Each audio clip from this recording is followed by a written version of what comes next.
Diego Armando Maradona is without a shadow of a doubt one of the best footballers the world has ever seen. Lionel Messi and Cristiano Ronaldo may be taking the game to unparalleled levels right now, and many of you may have a soft spot for Pele or Zinedine Zidane. But has there ever been a more enthralling cocktail of skill and debauchery as Maradona? We think not. So thank you, Diego. Thanks for the goals. Thanks for the kits. Thanks for the general lunacy. You were a blast. Here are the 7 reasons why Diego Maradona will forever be one of the all-time greats. 1. International debut. Maradona made his first senior appearance for Argentinos Juniors 10 days before he turned 16 years old and netted his first Primera Division goal a fortnight after his landmark birthday. After only 11 league matches, the Golden Boy was called up to the senior Argentina squad by coach Cesar Luis Menotti, who gave him his first taste of international football as a 65th-minute substitute against Hungary in a friendly at La Bombonera, a stadium Maradona would call home upon signing for Boca Juniors in 1981. Despite playing 4 times in the national team before the 1978 World Cup, Menotti decided that Maradona, aged 17, was too young to handle the pressure of such an important tournament on home soil. Argentina didn't need Maradona. They won their first World Cup by beating Holland 3-1 in the final. Instead, Maradona went to the 1979 FIFA World Youth Championship in Japan, where he was awarded the Golden Ball as Argentina again triumphed. He and Lionel Messi are the only players to win the Golden Ball at both the Under-20 World Cup and the real thing. His first senior international goal came in the same year during Argentina's 3-1 win over Scotland at Hampden Park.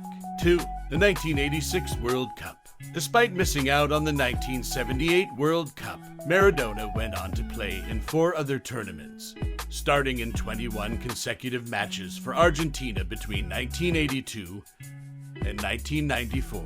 He contributed 8 goals and 8 assists, with 5 of each coming in 1986, when Maradona truly stamped his mark on the tournament. The 25-year-old had been handed the captaincy by Carlos Bilardo, who took what was perceived to be an average squad struggling for form to Mexico. Former captain Daniel Passarella walked out on the team shortly before the opening game against South Korea, who became the latest in a long list of teams to target Maradona and whatever part of his anatomy they could lay studs on.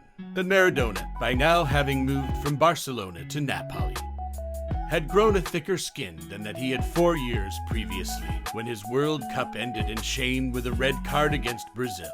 The number 10 laid on all 3 goals in a 3-1 win over the Koreans before coming up against Italy, who were denied a win by Maradona's deft equalizer. A routine win over Bulgaria was followed by a 1-0 victory over Uruguay in the last 16. After beating their neighbors, next up for Argentina were England. And we all know what happened next. The hand of God should not overshadow the brilliance of what followed just 4 minutes later. You have to say that is magnificent. Cried Barry Davies, and indeed it was. So good that a similar effort against Belgium in the semi-final gets too often forgotten about.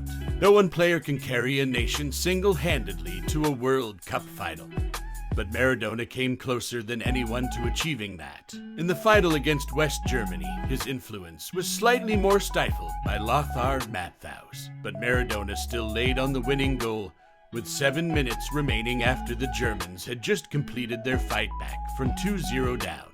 3. World record transfer. After 5 years with Argentinos Juniors and another season with Boca Juniors, with whom he won his only Argentine title in 1982, it was inevitable that the European big guns would come calling for Maradona. Barcelona won the race, but only after agreeing to pay a world record £3 million fee, almost double the previous record set in 1978 by Paolo Rossi's move from Juventus to Vicenza.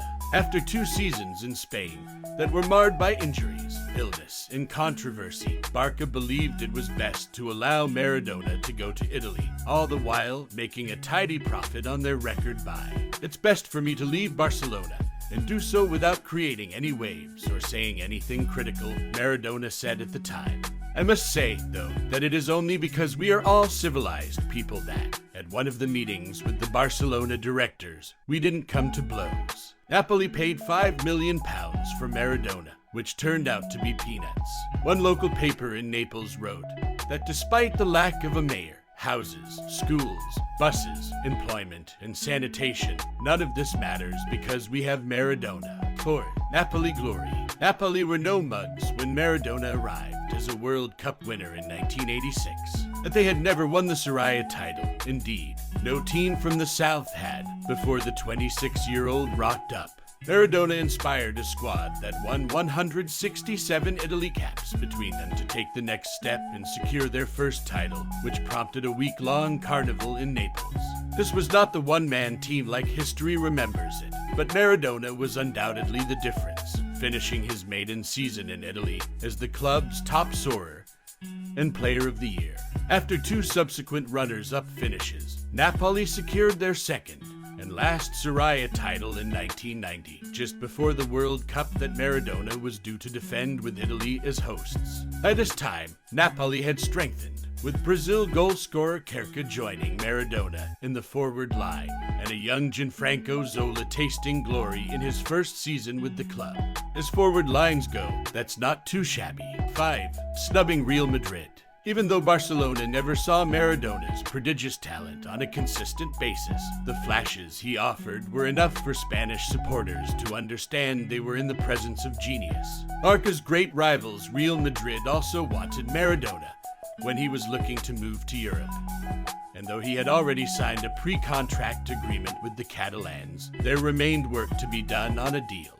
In the end, they got their man by paying more than Real were willing or able to. Opting for Barcelona over Real did not stop Maradona from becoming the first Barca player to receive the appreciation of the Bernabeu crowd in 1983 when he did this on the way to helping the Catalan club win the Copa del Rey. 6. Seeking vengeance. Maradona and Barca were back at the Bernabeu a year later for another Copa del Rey final, this time against Athletic Bilbao.